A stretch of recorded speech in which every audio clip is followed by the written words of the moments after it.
Shalom, saudara-saudaraku yang terkasih. Kita bersyukur ya, kita terus dididik sebagai anak oleh Bapak dengan firman.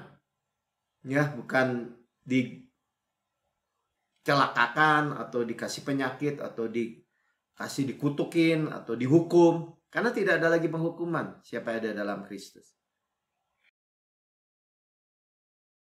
Tapi dikasih didikan. Ya, paidewo kalau bahasa Yunani itu dididik firman. Makanya tadi seperti kesaksian tadi, dia apapun keadaan kita ada firman. Roh Kudus mengingatkan Kristus, yaitu firman. Di dalam segala kegelapan apapun, kalau ada terang, gelap pasti lenyap. Ya, persoalan pasti sirna. Apapun. Ya. Coba kita lihat mulai dari Amsal 22 ayat 6. Didiklah orang muda menurut jalan yang patut baginya. Apa itu jalan? Yesus. Yesus adalah jalan. Firman Kristus itu adalah jalan. Dan patut. Patut itu artinya baik ya. Maka pada masa tuanya pun ia tidak akan menyimpang daripada jalan itu. Ya. Kalau kita sampaikan firman, ya seperti ini. Kita anak-anak, Tuhan Bapak kita.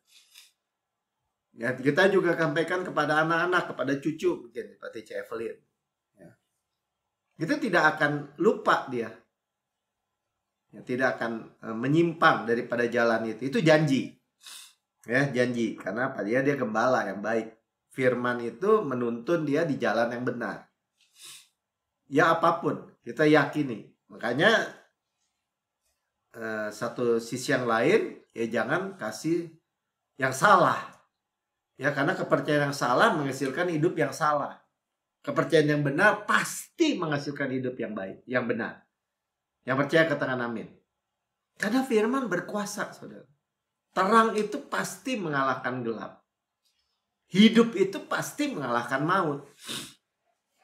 Maut tidak berkuasa lagi atas hidup kita. Yang percaya katakan amin. Ya, dan Yesus itu nyatakan bahwa dia di atas hukum Taurat. Ya kan kita tahu kan, ada orang yang 38 tahun menantikan lumpuh di kolam Bethesda. Dia nunggu air gonjang. 38 tahun bicara hukum Taurat. Ya, di padang gurun itu. Air malaikat turun sekali-sekali, airnya bergoncang, itu bicara tentang upaya usaha diri. Karena dia harus berusaha. Dia lumpuh gimana? Orang lain udah duluan. Dia komplain terus sama Yesus aja dia bilang begitu. Kita nggak begitu. Tuhan Yesus datang hari ini, kamu mau disembuhkan nggak? Sembuh, saudara. Kita baca aja ya. Yohanes 5 ayat 5 sampai 8. Di situ ada seorang yang sudah 38 tahun lamanya sakit. Lumpuh ya. Ayat 6. Ketika Yesus melihat orang itu terbaring di situ, dan karena ia tahu, Yesus tahu bahwa ia telah lama dalam keadaan itu. Jadi kalau kita pikir, kok Tuhan gak menyolong saya ya? Kok Tuhan lama ya? Tuhan tahu. Ya, dan berkata, ya ini masalah waktu aja. Waktu dia datang, ia berkata kepadanya, maukah engkau sembuh? Gak usah nungguin upaya usaha perform diri. Ya, jawab orang itu kepadanya, ya dia masih punya konsep yang lama, pikiran yang lama. Tuhan, tidak ada orang yang menurunkan aku ke dalam kolam itu apabila airnya mulai goncang. Dan sementara aku menuju ke kolam itu, ya berusaha dengan artinya gini, syarat dan ketentuan berlaku untuk kesembuhan, untuk pemulihan, untuk restorasi. Semua ada konsep-konsep, ya harus lakukan ini dulu. Nah, dia bilang orang lain sudah turun medali aku, kalah terus. Ya orang lain mungkin sakitnya kaki tangannya gitu, bisa lari. Kalau dia sakit lumpuh gimana? Orang terbaring, dia merayap-merayap, ya nggak nyampe. Saudara, kita dimerdekakan dari itu. Dari kutuk hukum Taurat. Ya, bukan hukum Tauratnya nggak benar, kudus, benar, adil. Tapi kalau syaratnya di bawah itu manusia yang berusaha, bukan Yesus yang menyelesaikan sempurna.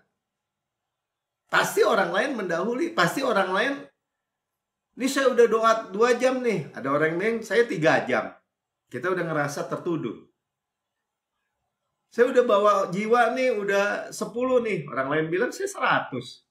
Udah tertuduh, kalah sama dia. Wah, Tuhan hanya kasih dia dong. Saya baru 10 misalnya gitu. Tapi kalau Yesus yang mengerjakan sempurna, lihat Yesus, tunjuk Yesus. Ya, dia sebagai kita telah melakukan sempurna, menggenapi sempurna. Ya, segala dosa kita diampuni dan itu adalah pintu gerbang dari segala berkat. Ayat 8, Yesus nggak mau dengerin lagi, kata Yesus padanya, bangunlah, arise, angkatlah tilammu, ya, take out your bed gitu, dan berjalanlah, walk. Tuhan suruh apa? Rise, bangkit. Itu yang kita dengar sekarang. Ya, bangkit. Ya. Jadi dominion ya, kekuasaan Tuhan, dominasi Tuhan, ya, mengambil alih. Itulah kasih karunia. Itulah ikatan perjanjian baru yang saudara dan saya terima. Ya, kita nggak mau keluar dari tempat itu. Di bawah kasih karunia. Karena tersedia, karena Yesus sudah kerjakan. Nggak ada yang bisa bilang sama Yesus, nggak bisa Yesus nunggu airnya goncang dulu kolam Bethesda. Nggak penting.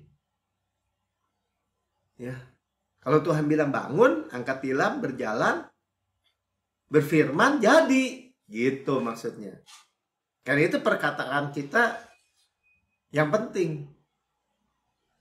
Amin. Ya, ketika dia terima perkataan Yesus, dia nggak bilang lagi, siapa yang bawa saya gotong ke tempat ini sebelum saya sampai, di orang lain udah mendahului. Nggak ada lagi kata-kata itu. Amin. Ya, karena itulah Tuhan mengambil alih. Ya, selanjutnya kita baca Mazmur 34, bagaimana Daud waktu dia dikejar-kejar oleh Saul, mertuanya mau dibunuh. Ya, bahkan dia harus pura-pura gila nih. Tuh. Ya, nanti saya udah bagi sih di grup WA grup ya, nyanyian Mazmur 34 ini. Di Gua Adulam dia bernyanyi. Dia nyanyikan Mazmur. Ya, karena itu apa yang dia perkatakan berbeda dengan kenyataannya kan? Kenyataannya dia di Gua Adulam, pernyataannya dia harus lari ke apa nih? Raja Gad itu, Abimelek. Ya. Dari Daud pada waktu ya pura-pura tidak waras pikirannya di depan Abimelek sehingga ya dia usir lalu pergi. Ini orang fugitif apa tuh ya? Pelarian, buronan, saudara. Buronan raja yang pasti dibunuh kalau ketemu. Jadi posisinya benar-benar sulit, terjepit, susah. Ya kadang-kadang orang pikir, kok didiemin sama Tuhan? Kepepet apapun selalu ada jalan keluar, saudara. Ya, kalau dipikir-pikir Daud misalnya 17 tahun, dia 13 tahun baru jadi raja. Bagi Tuhan, kenapa ya Tuhan iseng gitu, didiemin seperti itu? Tapi di titik-titik itu dia menemukan pewahyuan, saudara. Mazmur, pujian, imannya semakin dalam tuh. Berakar. Jadi nggak ada poinnya mengeluh. Ya kita udah tahu Daud sebentar nanti dia di raja di Israel. Tapi waktu dia sampai udah bingung gitu mau ngapain ini ngelawanin raja Filistin, raja Gad, musuh dia. Ya udah hikmatnya pura-pura gila aja gitu. Ayat 2. Tapi dia nyanyikan akhirnya. Dia pergi, dia katakan, aku hendak memuji Tuhan pada segala waktu. Ya. Dan puji-pujian kepadanya tetap dalam mulutku. Nanti kita di akhir kita nyanyikan. Ya. Tiap saat ku puji dia, pujiannya di mulutku. Artinya apa? Di mulut kita kan. Hidup dan mati nanti kita lihat di mulut kita nih. Yang digemakan apa? Apakah yang kenyataan, yang kelihatan, atau yang tidak kelihatan? Kalau sudah bilang ya tapi yang nggak kelihatan kan jadi bohong. Malaikat nggak kelihatan, ada. Udara nggak kelihatan, itu ada. Saudara bukti bisa napas, oksigen. Ya, jiwaku bermegah dalam Tuhan. Ayat 3-nya ya. Karena itu jiwaku bermegah. Biarlah orang-orang yang rendah hati mendengar dan bersuka.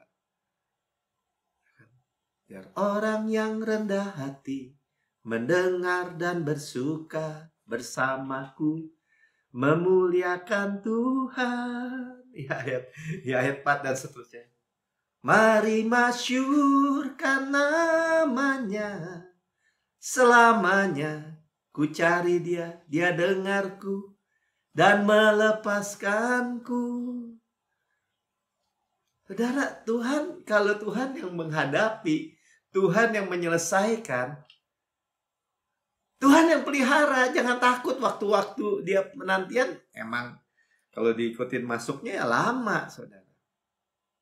Tapi ketika kita melihat, yang pertama ya kita melihat bahwa puji-pujian, ya ucapan syukur, kata-kata dari pujian itu kan.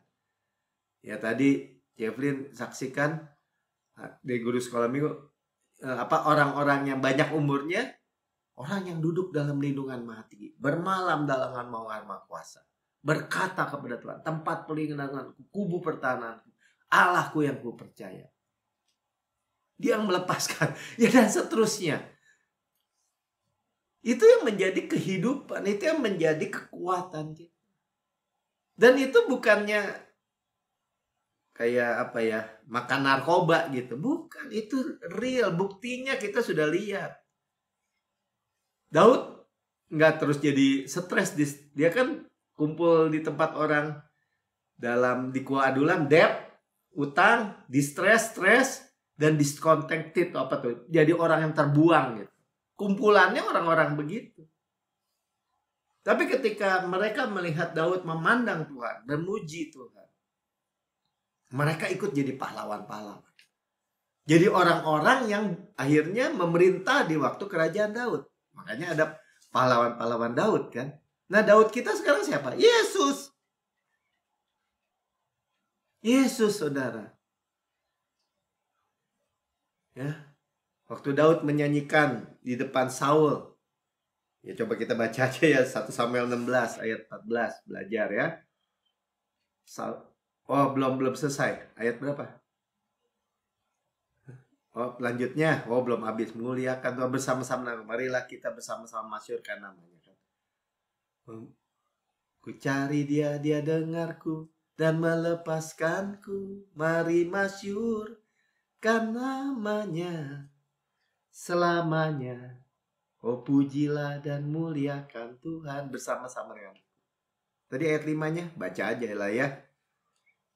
Kau udah buka tadi mana 5-nya Mik?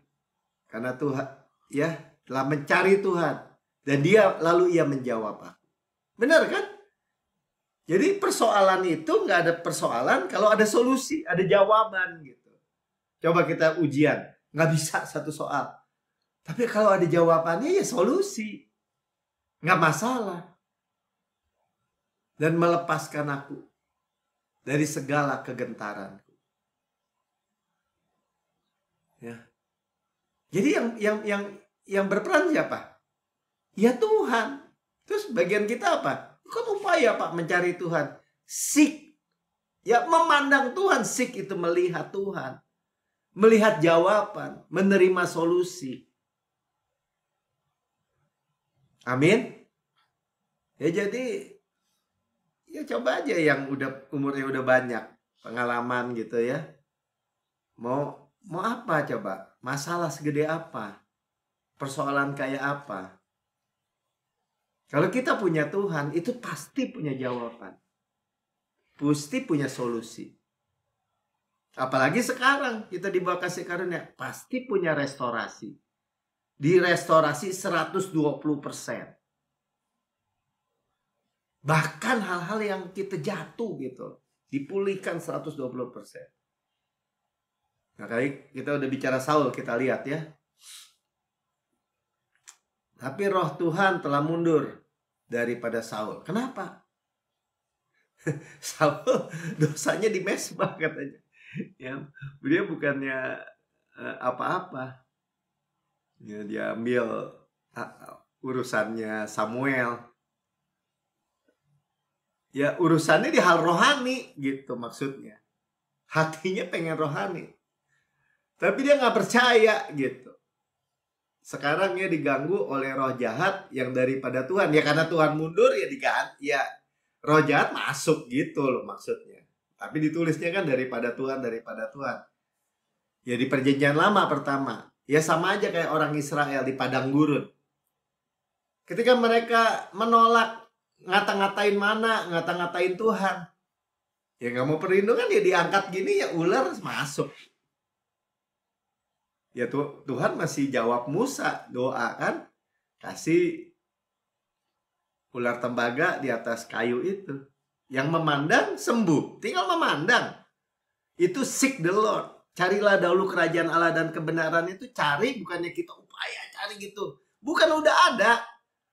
Lihatnya mau ke masalah atau ke Tuhan gitu. Seek the Lord. Carilah. Maka semuanya itu akan ditambahkan kepadamu. Tuhan bilang semuanya loh.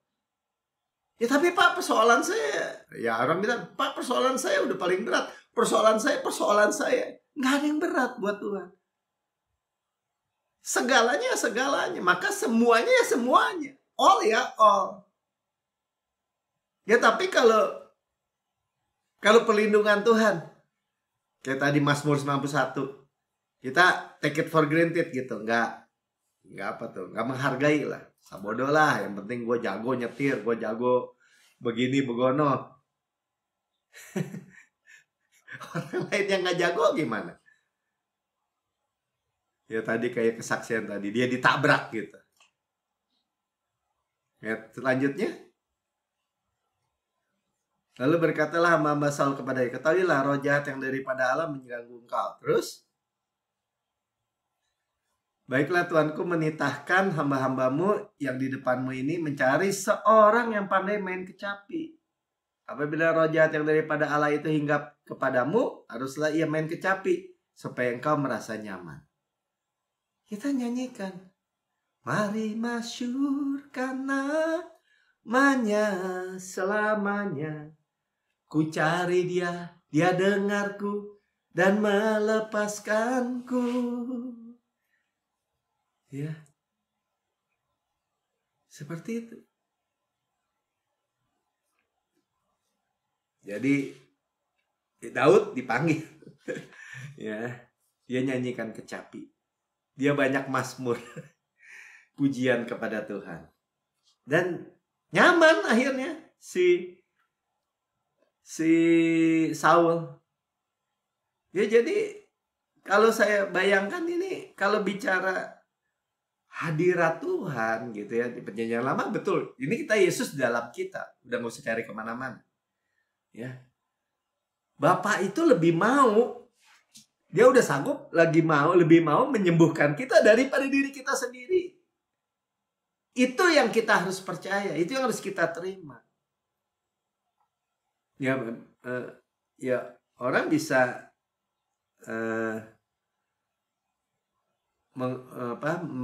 melihat Tuhan dari Tuhan, bukan. Ya, karena Tuhan, Roh Allah dulu nggak di dalam, masih di atas dia dibilangnya di perjanjian lama. Ya karena nggak dihormati ya pergi gitu ya kan, singkatnya begitu. Bahkan kan Tuhan bilang kepada orang-orang Farisi, menghujat Roh Kudus gitu kan, nggak diampuni. Ya iyalah, dia menolak Yesus gitu. Jadi kita harus mengerti dengan kebenarannya. Dan kalau kita, Yesus di dalam kita, tidak pernah meninggalkan, tidak melupakan kita. Gak tahu, ada gak 1 Petrus 3 ayat 10? Ini dikutip sama Petrus ini, sampai Mazmur 34 ini juga. Hari-hari baik dibilang. Kita melihat hari-hari baik. Good days. Gitu. Ya, mana baik Pak, dia lagi jadi buronan, dikejar-kejar aja, mau dibunuh. Ke tempat musuh harus pura-pura gila, harus tinggal di gua. Ya buktinya kalau Tuhan menyertai Daud, Tuhan menyertai Yusuf, Tuhan menyertai sebut saudara gitu kan. Nah, siapa yang mau mencintai hidup dan mau melihat hari-hari baik, dia harus menjaga lidahnya terhadap yang jahat dan bibirnya terhadap ucapan-ucapan yang menipu. Itu kalau kita baca Mazmur 34 selanjutnya ya ini. Dengarlah hai anak-anak, maukah kau umur panjang? Jagalah bibirmu dari dusta. Nah itu. Ya. Kalau dusta itu apa? Kita udah belajar. Ya memperkatakan apa tuh? Yang nggak bener gitu. Wah, kita bisa hilang keselamatan. Itu dusta. Kenapa Pak Melki? Kan itu ayat firman tuh juga bilang gitu. Ya orang di luar Yesus ya nggak selamat. Tapi di dalam Yesus dimeterai oleh Roh Kudus. Pasti diselamatkan. Yang percaya katakan amin. Amin. Ya, bahkan Mazmur 103 ayat 5 bilang. Diulang lagi ya. Dia yang memuaskan hasratmu dengan kebaikan. Bahasa Inggrisnya, dia satisfy your mouth. Mulutmu dengan goodness. Sehingga masa mudamu menjadi baru seperti pada burung Raja Wali. Nah ini kalau orang yang udah banyak umurnya harus lebih hati-hati. Karena temennya banyak umurnya. Dan yang teman-teman, ya Melki lah, teman-temannya saya. Itu mulai berkata-kata yang misalnya, ya kita udah tua. Ya udah faktor U. Ya wajar lah kalau suka lupa-lupa. Ya wajar lah. Ya karena dunia yang tadi dibilang Einstein aja baru 10%, apalagi orang lain. Menganggapnya itu normal. Ini nggak normal. Masa makin banyak umurnya diremajakan lagi seperti pada burung Raja Wali. Kalau yang sering udah lama ikut di GCB ya udah tahu Raja Wali itu dimudahkan lagi umurnya. Bisa 2 kali lipat kalau Tuhan udah pulihkan mudahkan lagi. Jadi nggak sembarangan, saudara. Masa makin banyak umurnya makin muda Pak Melki? Nonsen gitu orang bilang. Masa semakin banyak umurnya semakin kuat? Wah, bohong. Ya karena dia udah bilang bohong, dia bilang nonsen, dia bilang nggak percaya. Biarpun Kristen ya dia nggak ngalamin dong. Nama juga tersedia dia nggak ambil. Oh menghakimi, bukan menghakimi. Ya sih sampaikan kebenaran. Disampaikan goodness, memuaskan mulut kita dengan goodness tadi. Hari-hari saya penuh bahagia. Setiap hari kita ngomong, ayo deklarasikan. Hari-hari penuh bahagia, sejahtera semata-mata. Udah hafalan Pak Melki? Ya nggak hafal. Jangan diapalin. Ya maksudnya diapalin, diperkatakan dengan sadar gitu. Dengan kesadaran penuh. Dengan tadi seek the Lord gitu. Ya memandang Tuhan. Ya. Jadi miracle apa tuh? Miracle, mujizat, kesembuhan muncul selama firman itu disampaikan. Ya mujizat terjadi, hal-hal baik terjadi ketika kepada orang-orang yang menyadari Tuhan mengasihi dia. Dan itu kita yang qualified. Tuhan mengasihi kita, orang-orang berdosa. Ya kita udah ditebus, kita udah dihapus dosanya. Karena apa? Karena darah. Yang percaya katakan amin. Ya, jadi ya tadi juga disampaikan tentang ya pengharapan kita juga kepada tubuh kemuliaan. Ya Tuhan segera datang ya. Ini karena tadi pastor juga sampaikan ya, Wahyu 22 ayat 20-21 yang memberi kesaksian tentang semuanya itu berfirman, ya aku akan datang segera. Amin, datanglah Tuhan Yesus. Itu apa? Ada penebusan yang terakhir, yaitu tubuh kemuliaan. Ayat 21, kasih karunia Tuhan Yesus menyertai kamu sekalian. Amin. Tuh. Di Wahyu aja ditutup dengan kasih karunia. Ya. Di perjanjian lama ditutup dengan apa? Kasih bapak-bapak. Orang berbalik kepada kasih bapak. Ya. Kasih karunia Tuhan Yesus menyertai kamu sekalian. Dan ini so be it. Amin. Ya itu yang buat kita waktu kita tinggal di bumi. Amin. Ya kita pasti diangkat, kita pasti dipelihara, kita pasti safe. Henok rapture di perjanjian lama, kita lihat ya Kejadian 5 ayat 24. Dan Henok hidup bergaul dengan Allah dan ia tidak ada lagi sebab ia telah diangkat oleh Allah. Jadi dari perjanjian lama aja, dari Henok rapture. Hidup bergaul dengan Allah berarti bergaul dengan firman. Ya. Dan kita adalah generasi yang di rapture. Bukan generasi yang lihat kepada kematian, kepada surga, ke atas. 1 Korintus 15 ayat 51. Sungguhnya aku menyatakan kepadamu suatu rahasia, misteri, tapi bagi kita disingkapkan bahwa kita tidak akan mati semuanya. Maksudnya ada yang mati, betul. Ini kan zaman Korintus di zaman 2000 tahun yang lalu. Ya, tapi ada yang tidak mati, ada yang tidak mati, itu generasi kita. Tetapi kita semuanya akan diubah. Diubah sekejap mata. Mana ayat 52? Dalam sekejap mata pada waktu bunyi nafir yang terakhir. Rapture seperti Henok tadi. Jadi hidup kita benar-benar super aman, saudara. Dipelihara, dilindungi, punya harapan. Kita masih dalam tubuh fana ini. Tubuh fana ini dari pengaruh, dari roh ke jiwa, ke tubuh. Dibuat kuat, dibuat sehat, dimudahkan lagi. Kelak tubuh kemuliaan. Sama seperti tubuh kebangkitan Kristus. Yang percaya katakan amin. Ya, di hadirat Tuhan, kalau kita lihat Musa di hadirat Tuhan 40 hari 40 malam gak makan pun gitu. Ya. Dia gak mati. Dia gak menjadi lemah. Tidak ada yang mati ketika ada Yesus. Coba saudara baca di perjanjian baru, di kisah Yesus semua. Matius, Markus, Lukas, Yohanes. Ketika Yesus hadir, yang ada kebangkitan. Orang mati, apa tuh, anak di gerbang, apa tuh, Naim, bangkit. Anaknya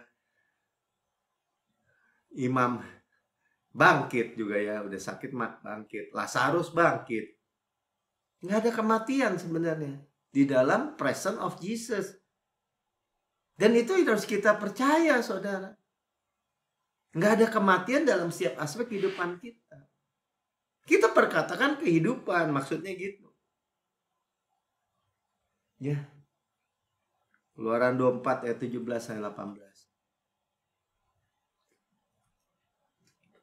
Ya, tampaklah kemuliaan Tuhan sebagai api yang menghanguskan di puncak gunung itu dan pemandangan orang Israel. Ya, ini gunung Sinai nih. Mengerikan kematian. Ayat 18. Masuklah Musa ke tengah-tengah awan itu dengan mendaki gunung itu. Lalu tinggallah di atas gunung itu 40 hari, 40 malam lamanya. Padahal itu gambaran di dalam hadirat Tuhan, kehadiran Tuhan. Sebenarnya nggak bisa mati. Musa aja 40 hari 40 malam nggak makan nggak minum kan. Bukan dia menyiksa diri, bukan. Di dalam hadirat Tuhan yang kita lihat adalah kehidupan. Yang percaya katakan amin. Ya, jadi apapun keadaan dunia sekarang ini baru pesannya, tadi baru pendahuluannya. Ya, bahwa kita bangkit dan menjadi terang di tengah-tengah dunia yang gelap ini. Dan kita mau belajar ya, kenapa Tuhan bilang arise and shine. Ya, kita nih dibangkitkan, kita akan penuh kemuliaan. Orang gak bisa bilang, jadi terang. Bukan, kemuliaan Tuhan akan terbit atas kita. Orang akan melihat sendiri. Akan ngelihat sendiri. Kita gak usah ngeden gitu, berbuah gitu. Yesaya 60 ayat 1-3. Ya, bangkitlah, menjadi teranglah. Arise. Ya kayak tadi kan, bangkit, angkat tilammu berjalan. Gak bisa Tuhan lumpuh. Nggak begitu. Ya bangkit aja. Tahu-tahu bangkit dia lumpuh juga. Sebab terangmu datang. Yesus sudah datang. Dan kemuliaan Tuhan terbit atasmu. Sudah terbit. Siapa? Yesus sudah bangkit.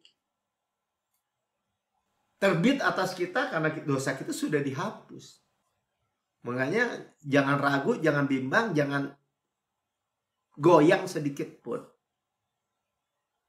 Ya. Saya hidup dari kemuliaan kepada kemuliaan. Gak bisa, Pak. Orang hidup juga seperti roda. Nanti ke atas, nanti turun lagi.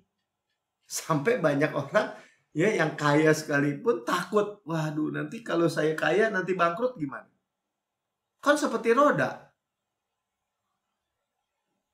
Tapi kalau Tuhan bilang bangkit seperti rembang tengah hari, seperti matahari terbit, tambah hari tambah terang, sampai rembang tengah hari. Nggak bilang sampai turun lagi matahari terbenam. Enggak. Ya percaya baik-baik firman-Nya. Kalau terang Tuhan datang, kemuliaan Tuhan terbit atasmu, firman Tuhan bilang apa? Dari glory kepada glory semakin besar. Yaitu terang, kemuliaan, demi kemuliaan, demi kemuliaan. Kemuliaan kita, bukan Yesus di dalam kita. Lanjut. Sebab sesungguhnya, artinya nggak bohong kan? Kegelapan menutupi bumi. Ya, kekelaman menutupi bangsa-bangsa. Nah kalau kita lihat bumi Israel, perang lagi, lawan Iran, proksi-proksinya, ya Hizbullah, apalagi Houthi, Gaza, apa tuh, Hamas, gelap sekeliling tuh, menutupi bangsa-bangsa, tegang. Tetapi berarti sisi lainnya terang Tuhan terbit atasmu dan kemuliaannya menjadi nyata atasmu. Saudara, kita tinggal bilang amin. Tuhan, saya percaya, saya terima. Ya, saya terima terang. Hanya firman Kristus yang terang. Buat terang hanya Kristus, saudara, firman. Ya tadi masuk Gunung Sinai aja gelap masuknya. Gitu. Ketakutan, badai, bukan. Gunung Sion, terang. Yesus sudah bangkit, Yesus sudah menang. Ayat 3. Bangsa-bangsa berduyun-duyun datang kepada terangmu, dan raja-raja kepada cahaya yang terbit atasmu. Bagimu. Bukan kita. Bukan terang kita. Terang yang terbit ada terang Kristus. Gak usah kita, ini lihatnya terang gue nih. Ini terang gue nih. Oh, gue lihat terang. Akan terlihat. Mana Pak Melki? Ini biarin aja terang Tuhan terbit atasmu. Amin. Berarti kita tetap muda, tetap kuat, tetap sehat. Ya, kita diubah seperti tubuhnya bahkan gitu kan. Jaminannya apa Pak Melki? Ya, jaminannya Roh Kudus dalam diri kita. Sudah down payment disebutnya. Tadi pastor sampaikan. Uang muka atau apa tuh? Juga tanda terima gitu. Uang muka ya. Ya, down payment. Roh Kudus dimeterai. Ya. Kegelapan itu depresi, stres, khawatir. Saya lihat orang-orang yang uangnya banyak juga. Ya, ada siapa tuh TikToker atau apa. Kaya raya ngomongnya juga kasar. Dia bilang, ini saya semakin kaya semakin terbebani gitu hidupnya. Tapi kita nggak begitu, nggak percaya yang itu. Kita percaya firman. Kemuliaannya nyata, pasti kelihatan. Dan kalau kita kemuliaan Tuhan, ya seperti keledai yang ditunggangi Yesus. Hosana, Hosana. Tuhan Yesus yang dimuliakan. Jadi ikut dimuliakan, itu keledai juga. Orang di atasnya Yesus, itu keledai. Kalau saudara di dalamnya adalah Yesus. Tenang, kemuliaan Tuhan. Ya walaupun kita lihat, ya tapi itu kan orang ya mulia-mulia, melayani hebat-hebat. Nanti redup juga Pak Melki. Ya kita nggak percaya begitu. Nggak mau. Kenapa terjadi kayak begitu? Ya kan kita udah tahu. Percaya benar pasti menghasilkan kehidupan benar. Percaya salah pasti menghidupkan yang salah.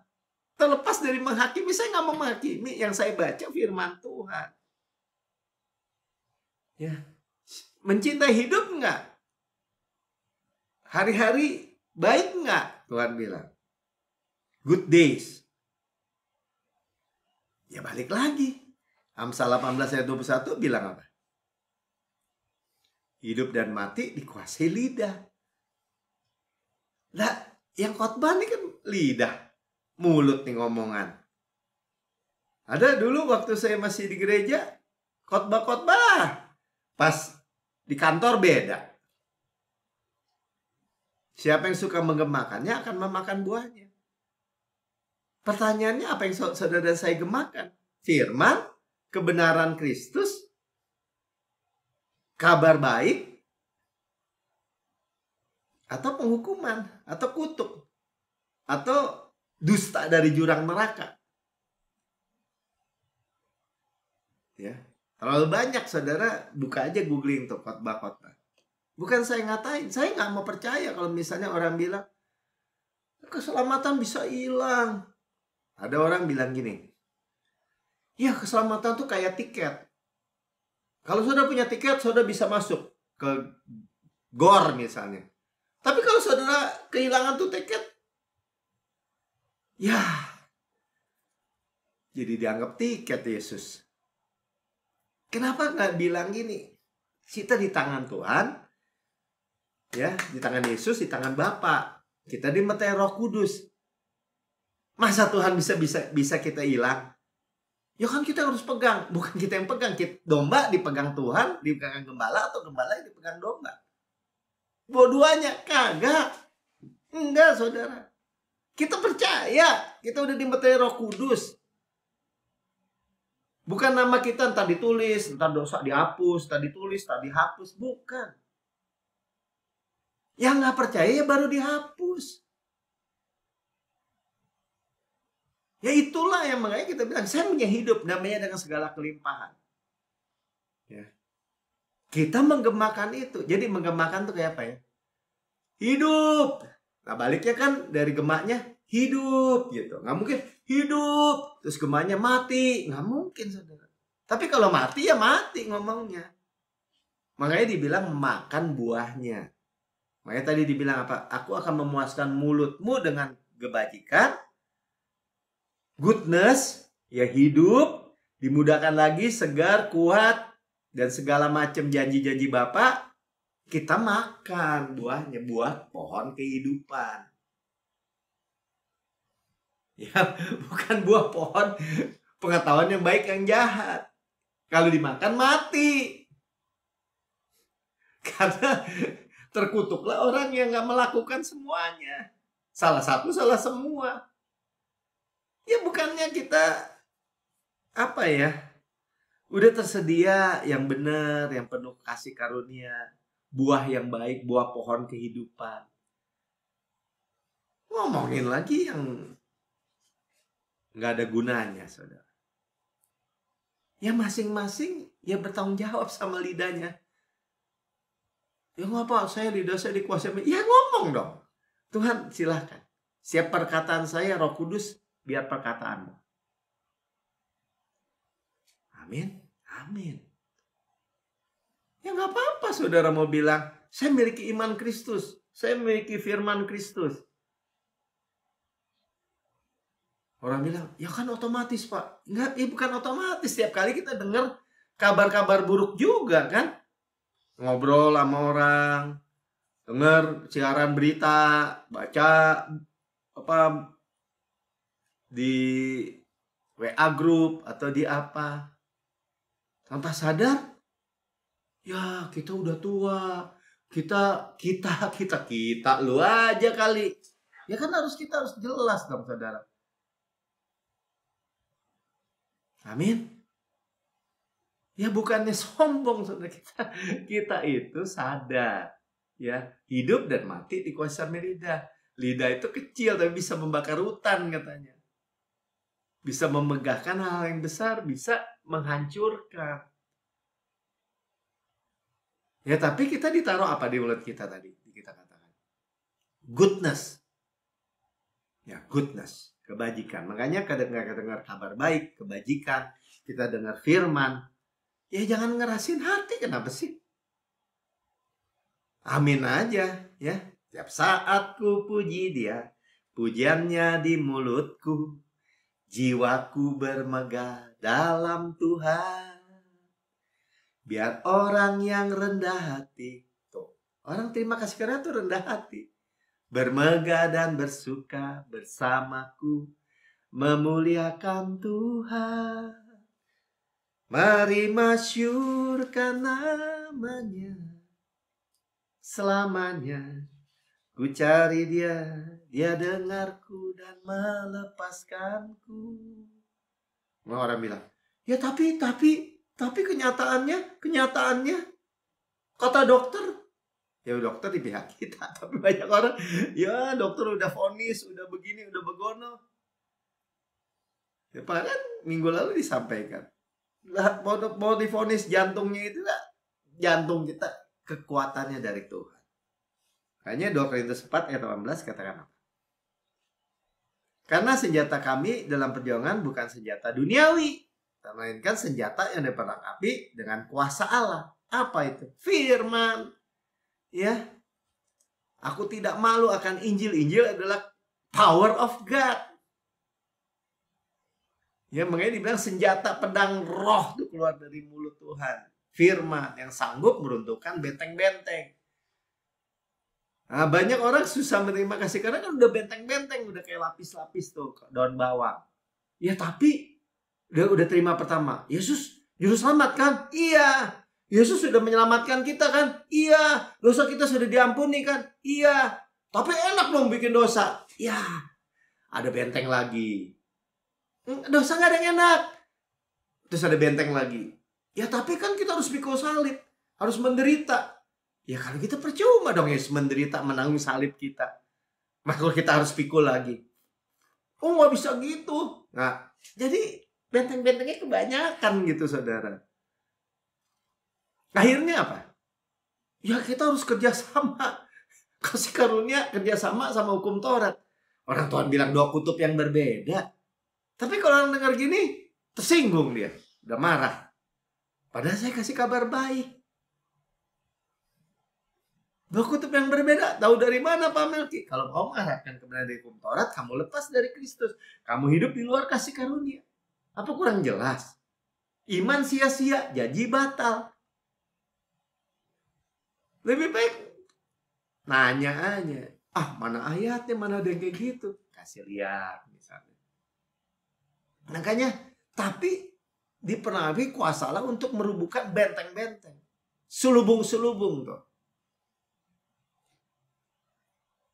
Tadi 2 Korintus 10 ya.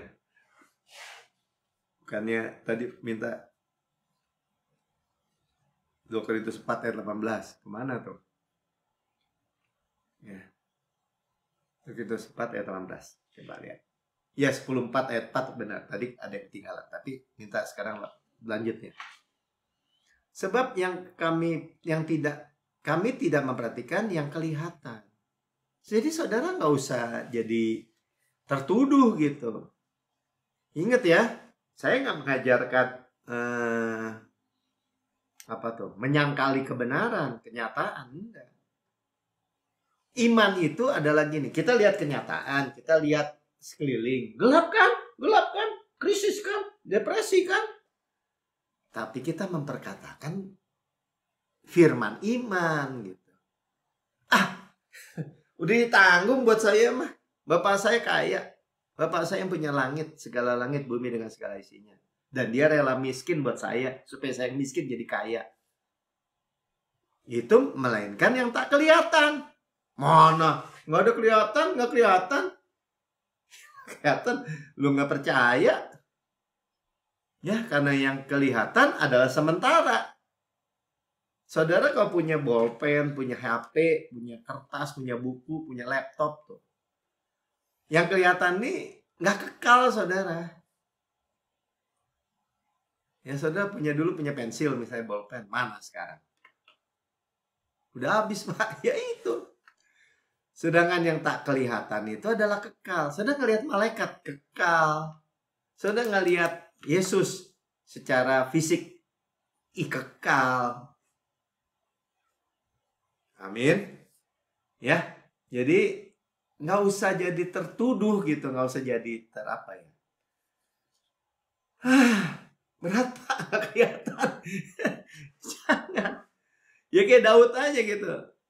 Buktinya gue di Gua Adulam. Temen-temen gue orang stres, orang dalam utang, dikejar-kejar utang, tersingkirkan dari keluarga, dikejar-kejar sama mari masyhur kan namanya selamanya. Ku puji dia, dia dengarku dan melepaskanku. Ya. Orang-orang seperti Daud, seperti Yusuf, itu harusnya udah gak punya harapan tuh secara manusia. Tapi dia bilang Tuhan melepaskan dia. Nah saudara dan saya, ya sama aja gitu. Apapun persoalan kita, Tuhan jawaban, Tuhan solusi, Tuhan melepaskan kita. Yang percaya katakan amin gitu. Ya, Yeskiel 34 ayat 26.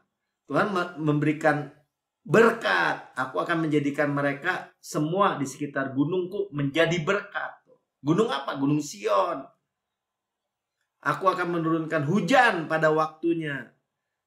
Itu adalah hujan yang membawa berkat. Amin? Amin. Saudara ada di bumi ini tapi bukan dari dunia ini. Ya, kita ada di Gunung Sion menjadi berkat. Ya, hujan awal, hujan akhir kita udah tahu ya, on the third day, yang membawa berkat, yang membawa panen, yang membawa berkat itu. Amin, amin, amin, amin. Gitu, saudara. Ya, diberkati untuk jadi berkat, diberkati dengan tujuan, jangan takut, shower of blessing. Tuhan di pihak kita. Saudara jangan bilang, ya tapi itu buat orang tertentu aja. Itu kan Daud, itu kan Yusuf, itu kan Pastor Prince, itu kan Melki. Mau saya lain. Ya enggak, Roma 8 ayat 31 bilang apa? Sebab itu apakah yang akan kita katakan tentang semuanya itu? Jika Allah di pihak kita, siapakah yang melawan kita? Kita berkatakan Tuhan di pihak saya, bukan melawan saya. Ya. God is for us, not against us. Ya, siapa lawan kita? Ya artinya nggak ada yang bisa lawan Tuhan. Kalau Tuhan yang lawan, Tuhan yang berperang, ya habis semua. The battle is the Lord. Keluaran 14 ayat 14 diulang-ulang ya. Tuhan yang akan berperang untuk kamu dan kamu akan diam saja. Ya maju seperti Kaleb gitu. Kan disuruh diam Pak. Ya maksudnya maju, ambil, langkah injak. Tuhan yang berperang. Seperti Yosafat, seperti Kaleb tadi, atau Yosua. Akhirnya kan bilang ini, Leb lu yang perang. Enggak, Tuhan kirim hornet.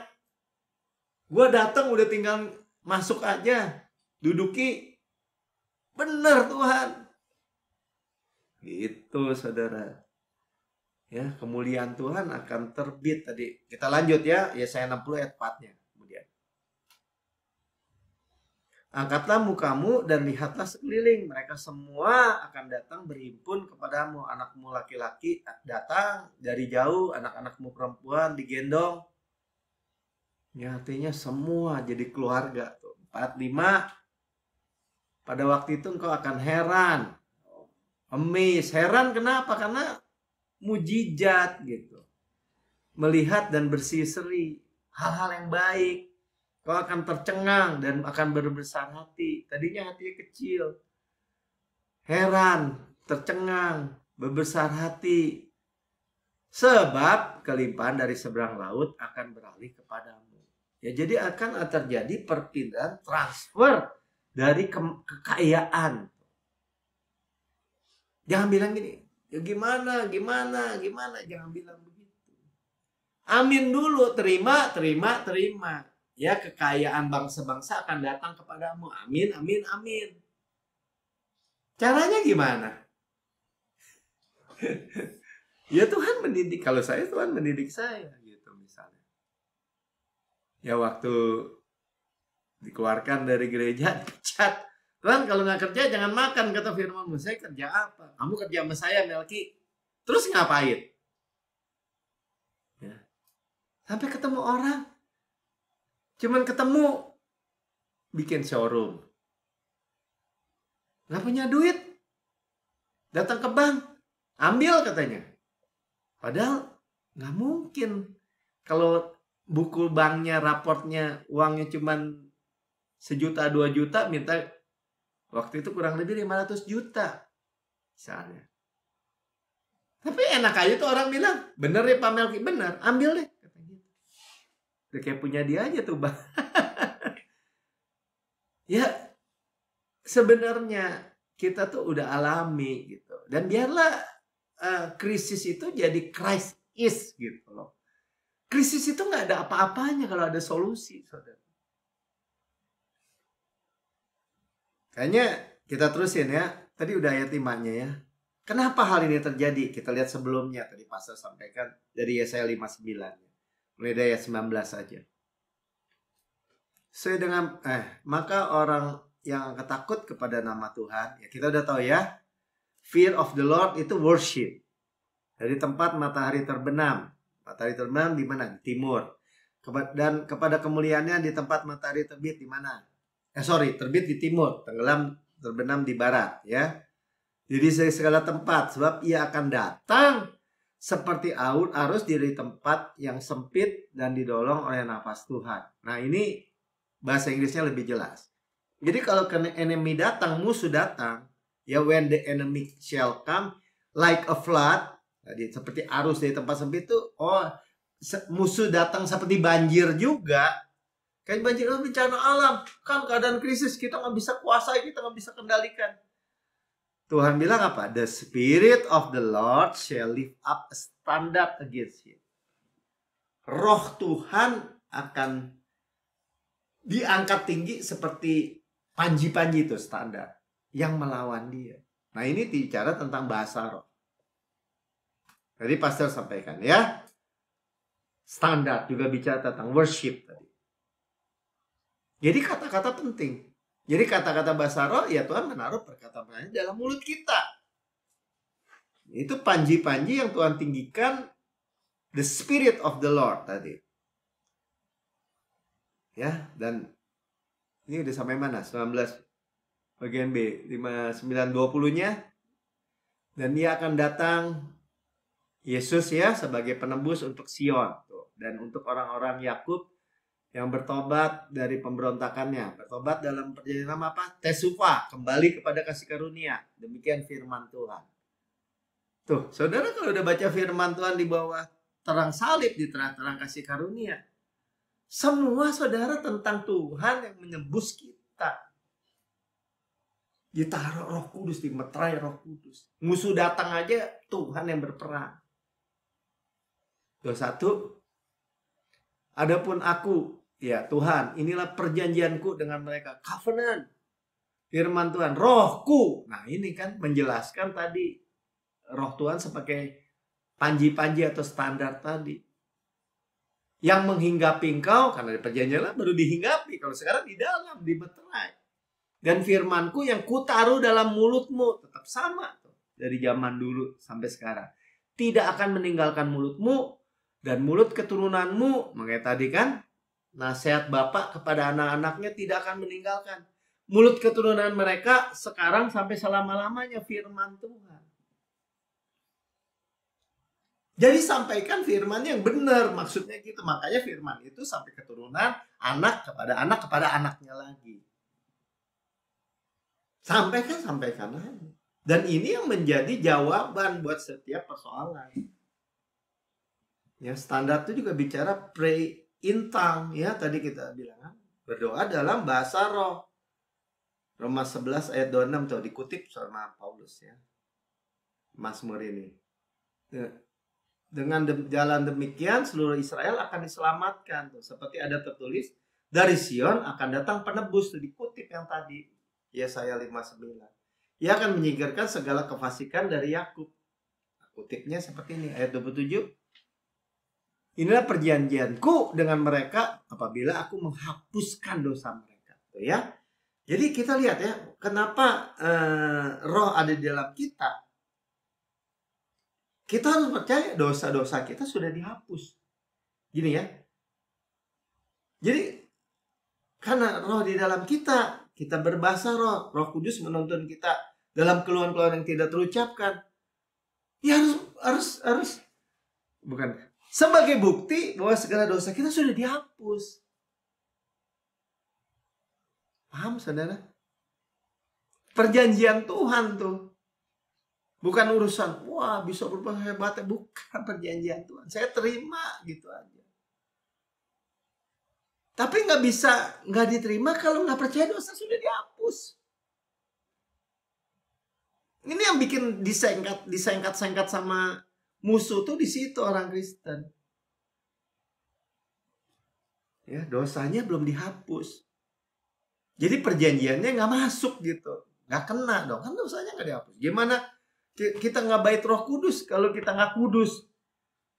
Ya gimana kita kudus kalau kita masih percaya dari dosa perbuatan terus, kejatuhan, kegagalan. Bukan karena darah yang menghapus.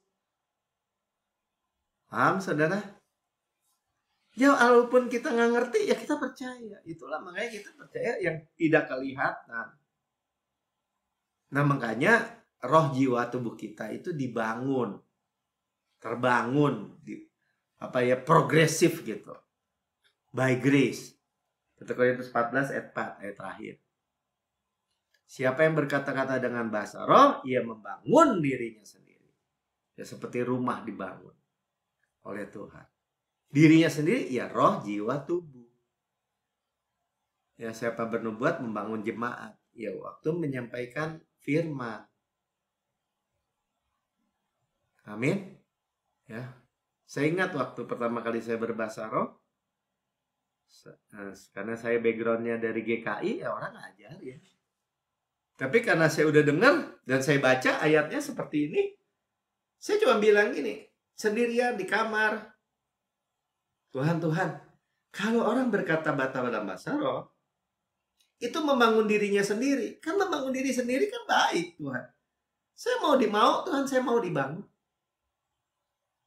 Saya tungguin aja. Terima kasih Tuhan, saya mau. Ya. Saya punya Roh Kudus. Tapi saya kepenuhan Roh Kudus seperti dikatakan berbahasa roh ini. Ya mau. Minta, terima. Minta Roh Kudus nggak mungkin dikasih roh kuda gitu ya. Atau Roh Kudus. Tidak, saudara. Kalau kamu minta Roh Kudus, kamu diberikan Roh Kudus, kata Tuhan. Ya udah gitu aja. Tungguin aja. Maka dari dalam tuh tiba-tiba saya mulainya dengan ketawa-ketawa gitu. Mengalir tuh. Seperti mata air yang keluar. Kepenuhan Roh Kudus, bukan saya. Amin. Ya.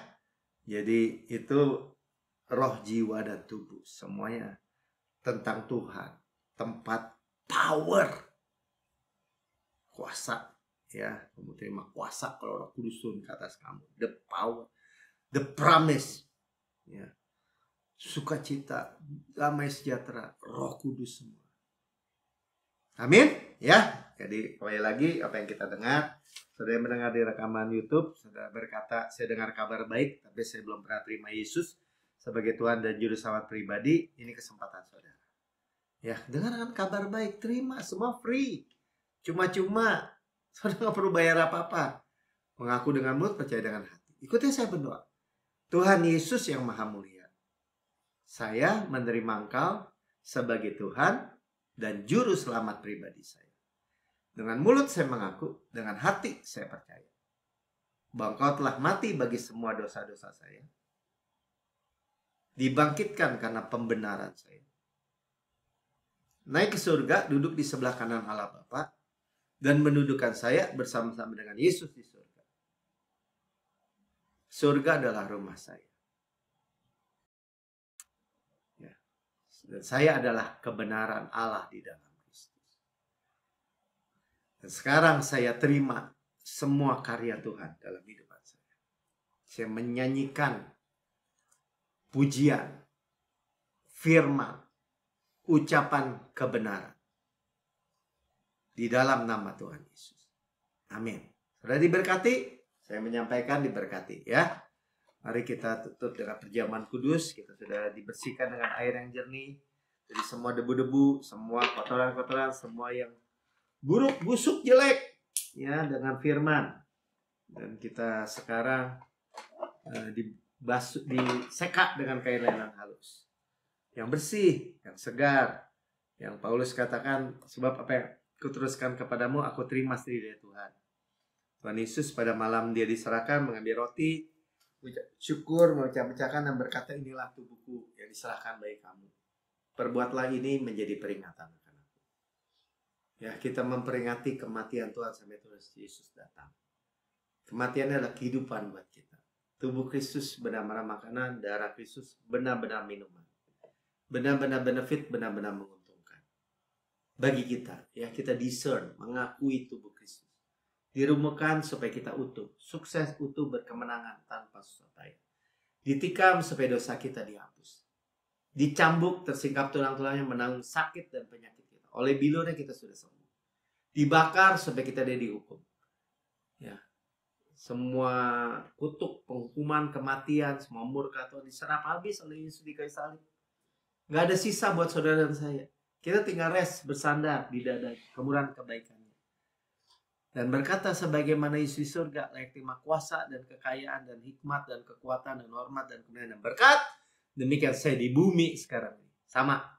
Sehat, kuat, segar, dimudahkan, energik, dinamis. DNA Kristus, Zoe Life, Zoe Kosmos dalam setiap sel jaringan anggota tubuh kita. Seperti pohon yang Tuhan tanam di tepi aliran air. Merambat karena di tepi batang air menghasilkan buahnya pada musimnya. Tidak layu daunnya. Apa yang kita perbuat prosper. Berhasil, beruntung, good sukses. Makan daging Kristus, pakanannya, kekuatannya, dadanya, kasihnya.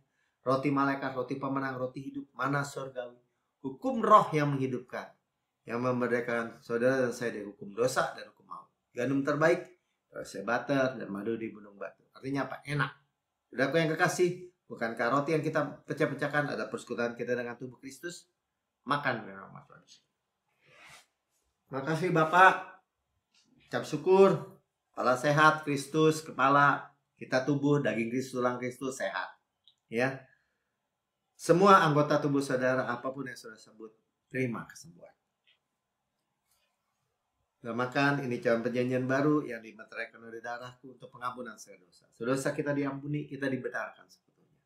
Tuhan tidak mungkin menginput, tidak mungkin mengingat, tidak mungkin memasukkan dosa-dosa kita. Mengejar-ngejar dosa nggak mungkin. Ya, karena Yesus, karena darah Yesus. Kita kebenaran Allah dalam Yesus. Kita mewarisi Kanaan. Tanah yang berlimpah susu dan madu disebut. Kota-kota, rumah-rumah yang besar, yang baik isinya kita tidak bangun, kita tidak isi. Kita yang milikinya. Sumur-sumur, sungai, mata air, danau, di gunung, di lembah. Yang kita nggak gali, kita minum air. Ya, tadi hujan air yang membawa berkat juga. Gandum jelai kita makan tidak perlu berhemat. Kebun-kebun anggur, zaitun, aradima kita nggak tanami, kita yang makan buahnya. Batunya mengandung besi, gunungnya mengandung tembaga. Harta karun Kristus dalam bejana tanah liat. Kita yang memilikinya. Itu di dalam Yesus, saudara. Ya, tadi kita dengar perpindahan harta bangsa-bangsa. Kita aminkan aja. Yang mewarisi dunia ini, mewarisi berkat Abraham, panen raya besar, manifestasi berkat hujan air, golden oil dari golden pipe. Berkat-berkat pneumatic cost in heavenly places. Warisan anak sulung, karisma, tanggungan roh. Semua janji, semua berkat-berkat Tuhan saat kita. Berkat yang besar on the third day. Sudah dibayar dengan darah. Karena kita sudah diampuni saudara-saudara. Saudaraku yang kekasih, bukan kacauan yang atasnya kita mengucap syukur. Ada persekutuan kita dengan darah Kristus. Amin. Minum dan makan Tuhan.